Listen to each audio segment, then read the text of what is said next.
on était dans les halachot de Hirouvet Techomim. On a vu tous les cas de la Mishnah, qu'en fait un homme n'a pas le droit de sortir de la maison plus que 1000 mètres, et par inclus, même ses objets, on a donné des exemples, les épices, un ustensile, une blouse, un manteau, etc. Après, on a eu un débat entre Tanakama et Rabbi Yehuda, même sur l'eau. Est-ce que l'eau qui appartient à quelqu'un, elle peut arriver dans un autre endroit de la ville en étant comme ingrédient dans de l'alimentation?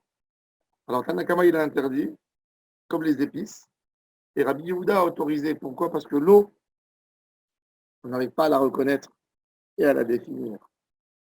Alors, la Gemara, elle dit comme ça, Matnitin, notre Mishnah, elle n'est pas comme Ribi Dosa. Elle n'est pas comme Ribi Dosa. Qui c'est Ribi Dosa? Où il a dit c'est mon Ribi Dosa? Dans une baraïta. Des lots qui Ribi Dosa, des Tanya, car on a trouvé dans une baraïta Ribi Dosa Omer, que Ribi Dosa a dit. Et il y a d'autres qui disent, c'est pas Ribi Dosa qui a dit ça, c'est Abba Shaoul qui a dit. Qu'est-ce qu'il a dit?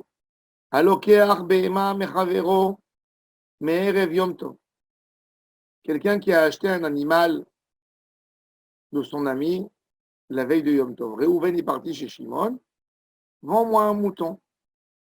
Maintenant, le vendeur n'a pas encore donné l'animal à l'acheteur. Il lui a payé. Il lui a dit, demain pendant la fête, je viendrai la récupérer de chez toi. Parce que Réhouven, par exemple, n'a pas de place à la maison pour ramener chez lui à la maison un mouton. Donc il revient. Alors il dit, et la Yom Tov, même qui lui a donné l'animal que à Yom Tov, j'aurais pu penser que cet animal, et comment on a dit que l'animal il appartient encore au vendeur, puisque s'il y a un dégât aujourd'hui, ben, le vendeur ne pourra pas dire au client ton animal est mort. Il a une responsabilité puisque l'autre lui a fait une condition, il lui a dit je te la paye aujourd'hui, mais je la récupère demain, par exemple. Je la récupère demain. S'il la récupère demain, alors, est-ce que c'est sur la responsabilité du gardien? De qui? Qui est responsable? Alors, il nous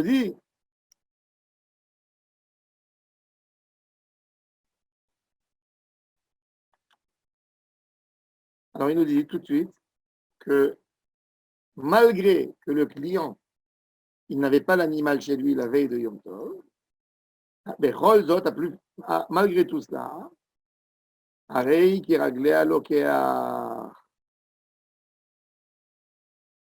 c'est comme le client et pas comme le vendeur. Il a continué.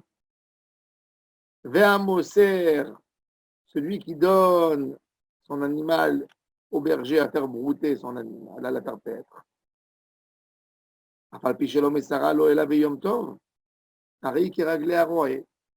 Les bergers, de là on comprend que les bergers travaillaient même pendant Yom Tov.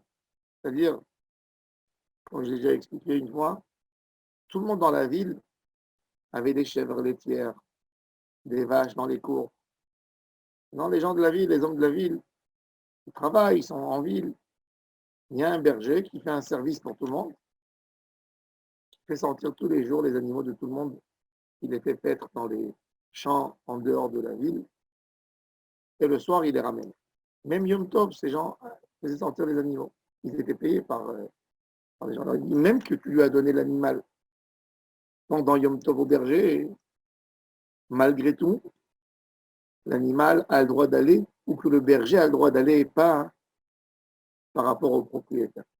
Même que je lui ai donné Yom Tov normalement, elle devrait être interdite de bouger dans l'endroit où moi je ne peux pas y aller. Ça, c'est la Braïta. C'est-à-dire que notre Mishnah,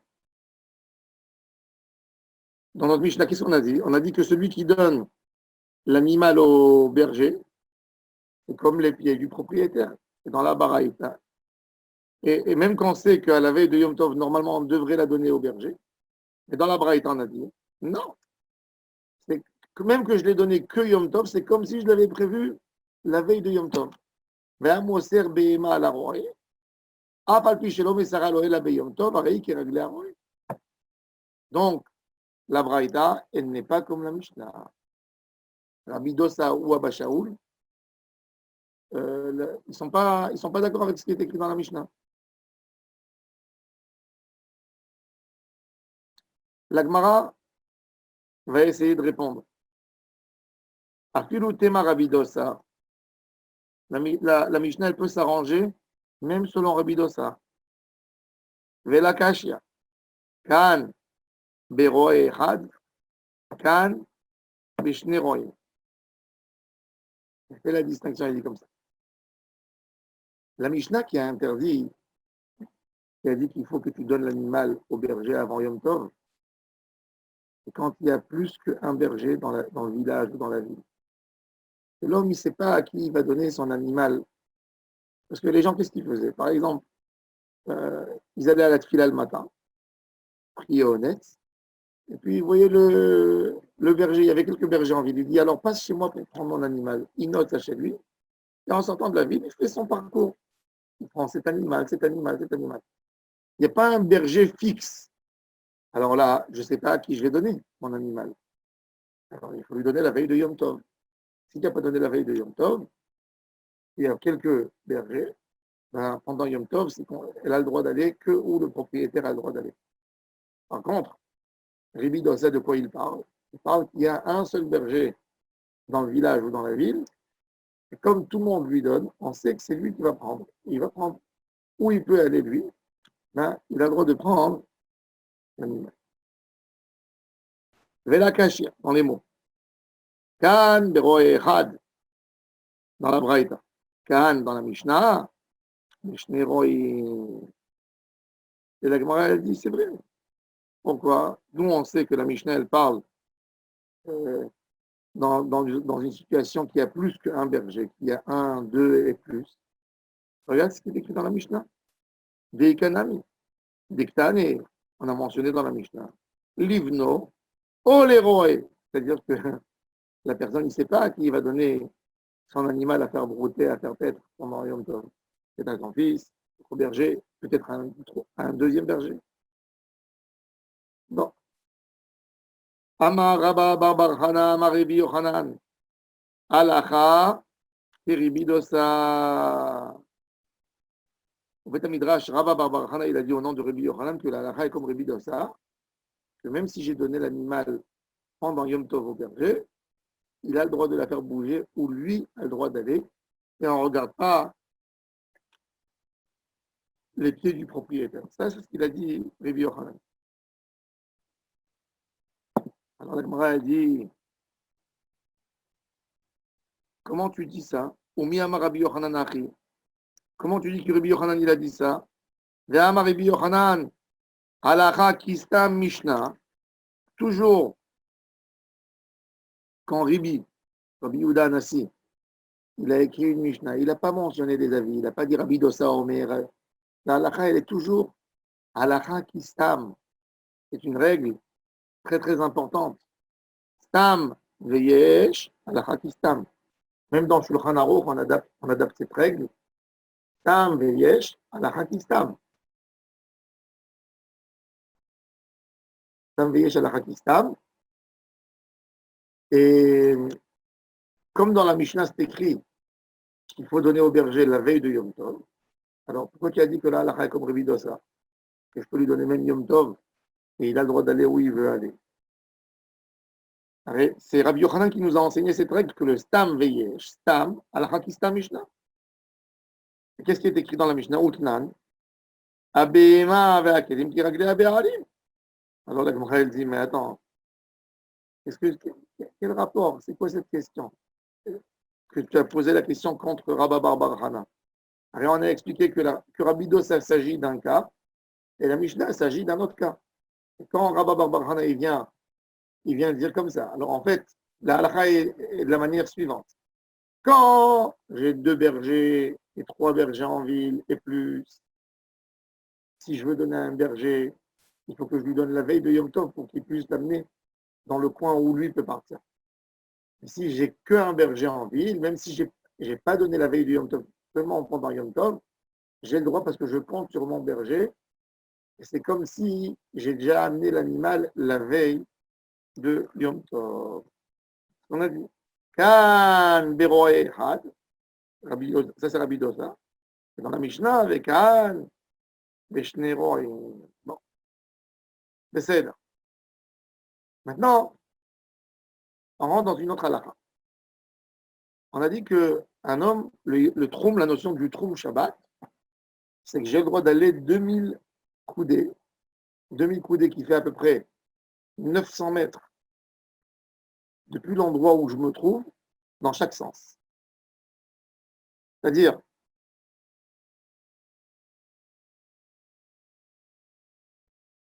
par exemple,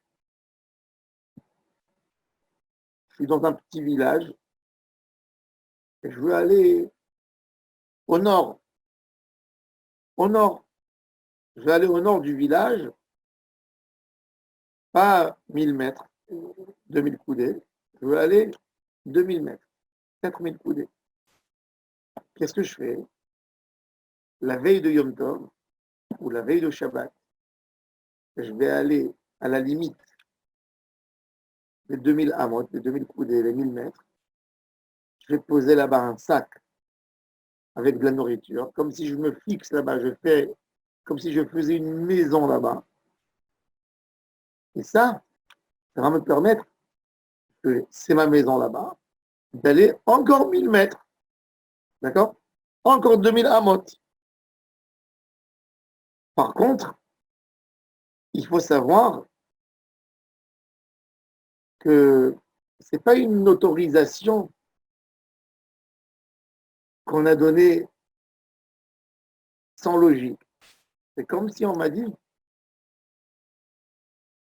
les 1000 mètres que tu voulais aller à l'ouest, tu les prends et tu les mets à l'est. Donc, du moment que j'ai posé un hirou à l'est, à 1000 mètres, ça m'interdit d'aller à l'ouest, même pas 1 mètre de sortir dehors. Parce que j'ai comme si j'avais pris mes 1000 mètres que je voulais aller, que j'aurais pu aller à l'ouest, et je les ai mis à l'est. D'accord? Donc, du moment que j'ai posé un hirou troumine pour pouvoir prolonger mes limites, je n'ai pas le droit de sortir dans d'autres sens. Uniquement dans l'endroit où j'ai l'intention d'aller.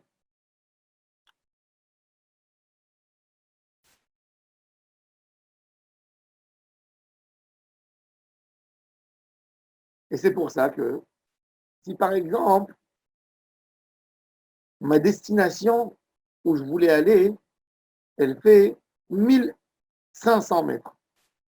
Elle ne fait pas 2000 mètres, elle fait 1500 mètres. C'est-à-dire que j'ai prévu mon hirou que pour 500 mètres.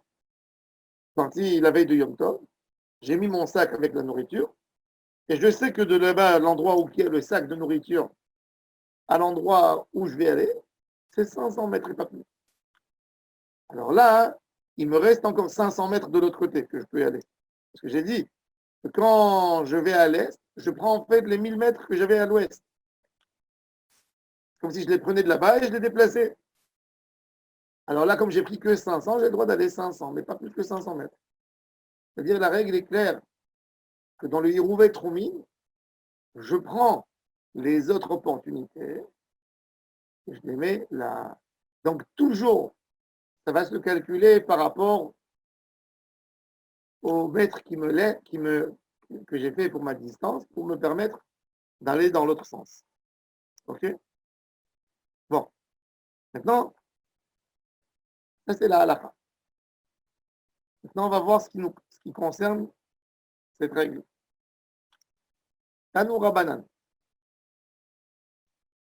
Regardez dans la Gemara. Tanou Rabanan. Shnaim Shishalu. Voilà, là. Tanou Rabanan. Shnaim Shishalu Chaluk Echad. Beshutfut. les gens étaient tellement pauvres à l'époque qu'ils n'avaient pas de quoi s'habiller. Et pendant la fête, ils veulent aller les deux à la synagogue. Ils sont partis chez un troisième ami. Ils lui ont dit, prête-nous ta djellaba. Il y a un, il va porter la djellaba sur lui pour aller en journée à la synagogue. Et l'autre, il va prendre la djellaba pour aller la veille pour faire la prière à la synagogue. Ils ne peuvent pas aller ensemble parce qu'ils sont pauvres. שניים שאלו חילוק אחד בשותפות לילך בו שחרית לבית המדרש וזה להיכנס בו ערבית לבית המשתה. Il y a un, il veut aller à la synagogue, l'autre il veut aller, il a été invité. Alors, זה ערב עליו לצד צפון וזה ערב עליו לצד דרום. Celui qui a mis qui devait porter la djellaba la veille, il a fait son hirouv, il est invité du côté nord de la ville. Et l'autre, qui va aller le lendemain, il veut aller à la synagogue au Beth Midrash pour étudier la Torah. Son Beth Midrash avec son rab se trouve au sud de la ville. Maintenant, chacun s'est fait un hirouv. Qu'est-ce qu'on fait avec l'habit? Puisque l'habit, on dit c'est exactement comme son propriétaire. Jusqu'où il a le droit de sortir avec. C'est ça le sujet abordé dans la Gemara. זה שערב עליו לצפון, מהלך לצפון, כי רגלי מי שערב עליו לדרום. C'est-à-dire, il devra poser la question à l'autre qui va prendre l'habit sur lui demain. Dis-moi, ton Beth Midrash où tu vas aller étudier, quelle distance il a de la ville? Il lui dit 500 mètres. C'est-à-dire que, alors, celui qui a pris la djellaba la veille, lui aussi, il aura le droit d'aller au nord que 500 mètres, pas plus. וזה שערב עליו לדרום, מהלך לדרום, כי רגלי מי שערב עליו לצפון, et pareil, l'autre. ואם מצאו,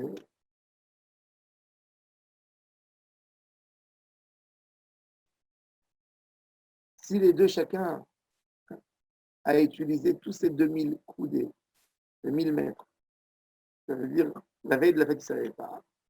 Et chacun est parti poser dans l'extrême de la ville 1000 mètres son hirouv pour pouvoir aller encore 1000 mètres. Et ils se retrouvent les deux, la veille de Yom Tov, ils sont partis pour voir la djellaba dans la maison. Ben, cette djellaba n'a pas le droit de bouger, même pas 1 centimètre de sa place. Parce que si elle va aller au sud, elle ne peut pas, puisqu'elle a été prévue pour aller 2000 mètres au nord. Et si il veut la faire ramener vers le nord, il ne peut pas, puisqu'il a été prévu d'aller au sud 2000 mètres. Donc vous avez vu comment ça fonctionne cette règle de Hirouv et Troumi. Parce qu'il dit, Mitron et Tatrom, Arezéloyezi, Zena, Mimekoma. Il n'a pas le droit de la déplacer de sa place. C'est clair? On a compris? Et d'ailleurs, c'est clair? Pas tout à fait. Pas tout à fait. Alors, encore une fois, je résume. On a dit que quand un homme a le droit de sortir de la ville, combien on lui a accordé? 1000 mètres. Je vais parler qu'en mètres, je ne vais pas parler en coudées pour ne pas perturber le compte. 1000, 2000 amot, c'est 1000 mètres. Chacun a le droit de sortir de la ville 1000 mètres. Ça s'appelle le troum. Troum Shabbat et troum Yom Tov. Le troum, c'est jusqu'à 1000 mètres. Ça, c'est un décret des Chachamim qui ont interdit de sortir plus que 1000 mètres en dehors de la ville. Maintenant, quand je suis dans une ville, admettons que j'habite au centre-ville, j'ai le droit d'aller 1000 mètres dans n'importe quel sens de la ville que je veux y aller. Oui. Je peux aller au nord, je peux aller au sud, je peux aller à l'est, je peux aller à l'ouest. Par contre, si j'ai envie de faire grandir la limite jusqu'où je peux y aller, qu'est-ce qu'il faudrait faire? Il faudrait aller avant Shabbat ou avant Yom Tov, avant Shabbat ou avant Yom Tov, et mettre dans le, mettre dans la limite de 1000 mètres, mettre de la nourriture, un sac avec de la nourriture, de la boisson, pour que je puisse demain venir me fixer là-bas, manger un repas dans le potentiel. Du moment que je peux manger là-bas un repas, je considère comme si cet endroit, c'est une maison. Et puisque c'est une maison, j'ai le droit d'aller encore 1000 mètres. J'ai le droit de le faire une fois. Mais ça même, nos sages nous expliquent que ce n'est pas quand tu as offert encore 1000 mètres. Parce que si c'est l'idée d'une maison, ben, pourquoi pas faire après encore 1000 mètres, encore pareil? Alors ils te disent, c'est comme si on a pris les options que tu avais d'aller de l'autre côté de la ville, que quand tu étais dans la ville, tu pouvais sortir 1000 mètres à l'est, 1000 à l'ouest, 1000 au nord, 1000 au sud. C'est comme si j'ai pris les options, les autres options, et je les ai ajoutées ici. C'est-à-dire les 1000 mètres que tu pouvais aller au sud, vas-y, mets-les au nord. 1000 mètres que tu pouvais aller au nord, tu peux les mettre au sud. 1000 mètres que tu voulais aller à l'est, tu peux les mettre à l'ouest. Les 1000 mètres que tu as mis à l'ouest, tu peux les mettre à l'est. Et ainsi, d'après l'ordre. C'est-à-dire qu'en réalité, j'emprunte les 1000 mètres de là-bas et je les mets ici. Alors, ça, c'est clair. Maintenant, du moment que j'ai prévu donc d'aller 2000 mètres à l'ouest, je ne peux plus aller 1 mètre à l'est. Plus. Pourquoi? Parce que je les ai utilisés. Mais si par exemple, ma distance que j'avais besoin de sortir et de faire grandir mon troum était de 300 mètres en plus, j'ai besoin de sortir de la ville, c'est à 1300 mètres de la ville, la maison de mon papa. Je vais aller le visiter Shabbat ou Yom Tov. Alors là, je mets mon hirouv à la fin des 1000 mètres pour pouvoir aller 300 mètres. Ce qui me laisse l'opportunité d'aller de l'autre côté, de l'autre opposé, 700 mètres. Parce que je n'ai pas utilisé tous mes 1000 mètres. J'ai utilisé que 300. Maintenant, du moment qu'on a dit que les habits sont exactement comme le propriétaire, si j'empruntais un habit, il est à moi, il est comme moi, on est bien d'accord. Il y a deux personnes qui veulent utiliser le même habit, la même djellaba. Il y a un, il veut sortir en soirée avec, il est invité à un repas de famille d'un côté de la ville, et l'autre qui veut aller utiliser le lendemain l'habit pour aller étudier à la synagogue. Ben, ils doivent savoir entre eux quelles sont leurs distances pour faire sortir l'habit de la ville. Puisque s'il y a quelqu'un qui va sortir, l'habit, il appartient en fin de compte aux deux, de la même manière. C'est ce qu'on veut dire dans la Gemara. Donc, si la personne qui doit sortir le soir, il va sortir par exemple 1300 mètres en dehors de la ville, du côté nord, donc il va laisser à son ami qui va utiliser demain l'habit de sortir de la ville, combien? Que 700 mètres dans le côté sud. Alors, il vérifie les distances avant Yom Tov. Mais si chacun a besoin de sortir ami, par exemple, l'habit, il est au centre-ville, et chacun a prévu son héros pour sortir 2000 mètres d'un côté, c'est-à-dire que chacun a exploité tous ses mètres de trombe, tous les mètres qu'il avait, toute la distance. Donc, l'habit, il est obligé de rester en place, il ne peut pas bouger ni là, ni là. J'ai utilisé tout. C'est ce qu'on a voulu expliquer dans la Gemara. C'est clair? Tout le monde a compris? Je ne vous vois pas, je ne peux pas vous... Je ne vois personne là. Yes. Yes. OK. Ça, c'est le dîme de Hirouvé Troumin. C'est un dîme compliqué. Aujourd'hui, il est moins fréquent parce que on ne sort pas de la ville. C'est plus comme avant. Mais ce dîme existait beaucoup à l'époque du Talmud. Tout le monde faisait Hirouvé Troumin. Je me rappelle, j'habitais quand je suis venu en France, en année 2001. On est resté 2 ans dans un village, Armentières-en-Brie. Et, et là-bas, c'est un vrai village juif, petit village. Il y avait un problème parce que les femmes, quand elles allaient accoucher, c'était loin. C'était vraiment un village, un petit village dans la campagne. Et il y avait des gens qui voulaient aller à l'hôpital, ils en trouvaient par la forêt. Comment on peut aller à l'hôpital? Donc, celui que sa femme était à accoucher, était à l'hôpital Shabbat, ou quelqu'un qui était malade, qu'est-ce qu'on faisait? Avant Shabbat, on allait poser un hirouf troumine dans la forêt, sur un arbre. Il y avait un petit endroit, une petite cabane comme ça qu'ils avaient fait, où on pouvait poser là-bas le hirouf troumine. Tu allais poser une orange avec du pain, une bouteille d'eau. Et ça te permettait d'aller encore 1000 mètres, et tu rentrais déjà après 1000 mètres dans un village où il y avait déjà de la construction.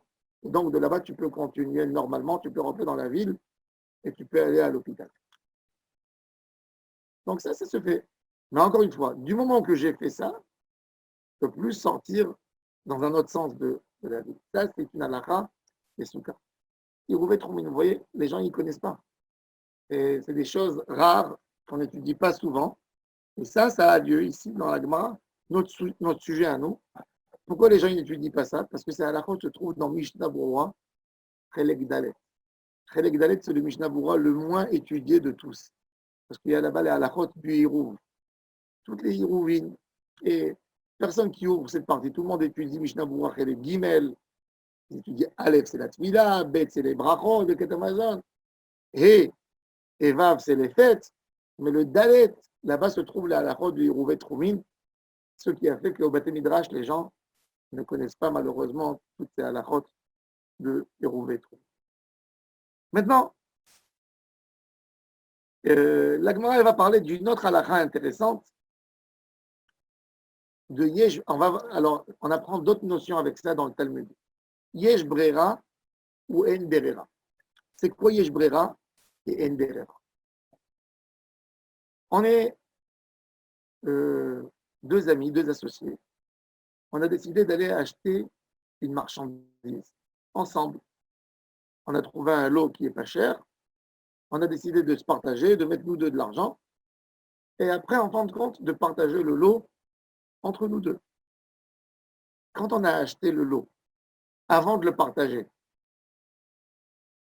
dans sa définition, il appartient à qui? À nous deux. On est bien d'accord. Chaque chose m'appartient de la même manière qu'il appartient à mon associé.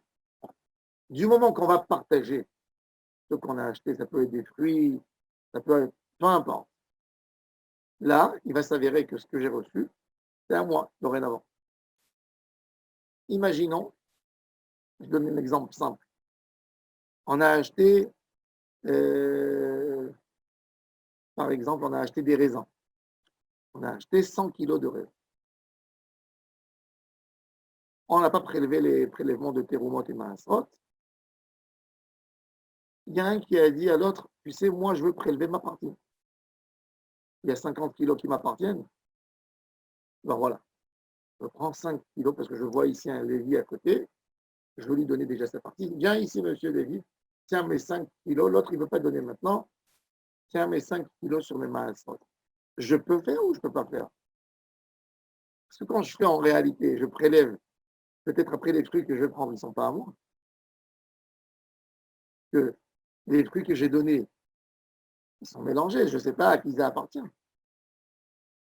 Ça s'appelle En Mafrishin Minamerusar Al Pourquoi? Parce que je dis Yesh Brera, En Brera.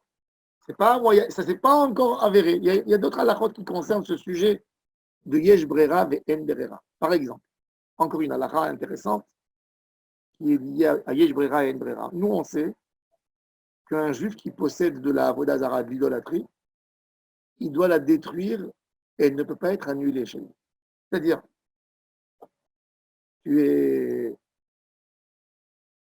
un juif a acheté sans savoir une statue d'un Bouddha en or. Il ne savait pas il a acheté il y a quelques années, c'est comme un bibelot, il est rentré dans un temple au Thaïlande, il a acheté. Après, Baruch Hashem, il a étudié la halakha, et il dit, oh là là, ma statue que j'ai en Bouddha en or, c'est de l'idolâtrie, c'est de la Avodazara. Tu sais quoi? Je vais la casser, je vais la faire fondre. Non. Du moment que la Avodazara, elle a été chez toi, elle n'a pas été annulée par un goy avant, elle n'a pas été cassée par le goy avant que tu l'as acquisitionnée, ben, tu dois la détruire. Par contre, si moi je vais au marché, et je vois un monsieur qui veut vendre une statue en or d'un Bouddha, je lui dis, écoute, moi je l'achète, mais que quand elle est déformée. Je n'ai pas le droit d'avoir d'idolâtrie. Qu'est-ce qu'il fait? Il prend son marteau, casse. Il la casse, il me donne comme morceau en or.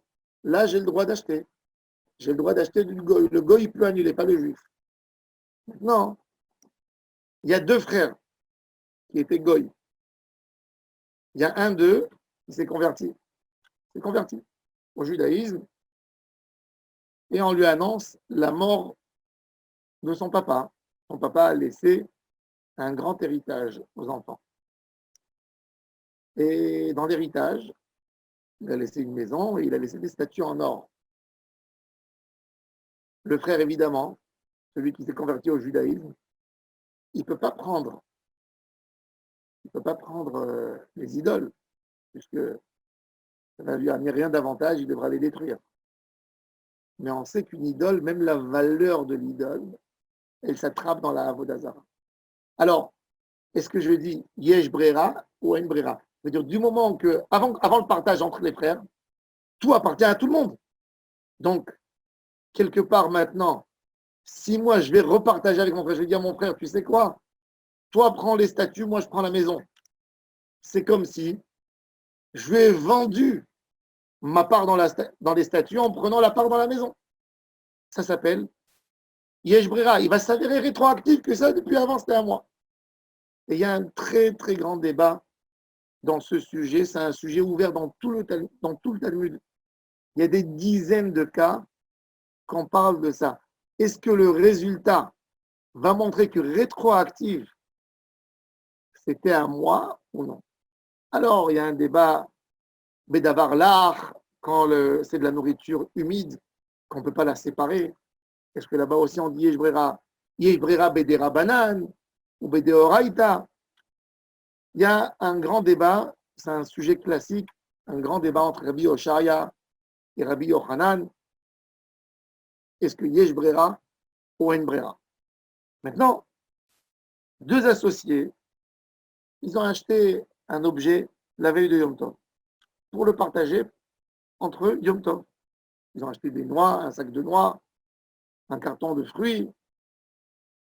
Et la veille de Yom Tov, quand Yom Tov est rentré, ils n'ont pas encore fait le partage entre eux. Donc, quand je prends le fruit, je ne sais pas à qui il appartient. Il appartient à Réhouven, à Shimon. Il n'y a pas eu de certitude encore. Ce n'est pas qu'ils ont partagé et chacun a pris son sac. Et maintenant, ils vont partager Yom Tov. La question, chacun d'eux habite dans un autre extrême de la ville. Et chacun d'eux est invité, veut faire sentir, amener avec lui des fruits pour offrir. Ben, il faut recalculer maintenant ici la distance que j'ai le droit de sortir de la ville. Comment chacun y fait avec les fruits, comment il peut les faire sortir? La question, là, c'est plus comme l'histoire de l'habit qu'on avait prévu, on l'a emprunté ensemble. Et moi, j'ai prévu de le prendre le lendemain en Beth Midrash et mon ami a décidé de le prendre pour aller en soirée parce qu'il était invité. C'est pas pareil. Là, c'est à moi. C'est à moi. Mais ce n'était pas encore à moi la veille de Yom Tov, puisqu'on n'a pas fait un partage. Là, ce qu'il faudrait aborder comme question, c'est est-ce que rétroactif, quand je vais recevoir, il va s'avérer que c'est à moi ou c'est pas à moi? Ça, c'est le sujet de Yesh Brera ou En Brera. Et là, la Gemara, elle va développer le sujet de Yesh Brera, En Brera, par exemple, au sujet de pureté et d'impureté. Oui. À deux frères qui ont partagé les terrains, ils ont reçu en héritage, le père a laissé, par exemple, le père a laissé un héritage de champs, de l'or, Et il y a un des frères qui a dit à ses frères, moi, je n'ai pas envie de posséder des champs. Moi, je veux que vous me donnez l'argent. Je veux l'argent en espèces, prenez-vous les champs. Ok, j'étais d'accord. Tout s'est fait à l'amiable et pas de dispute. Mais arrive le jubilé.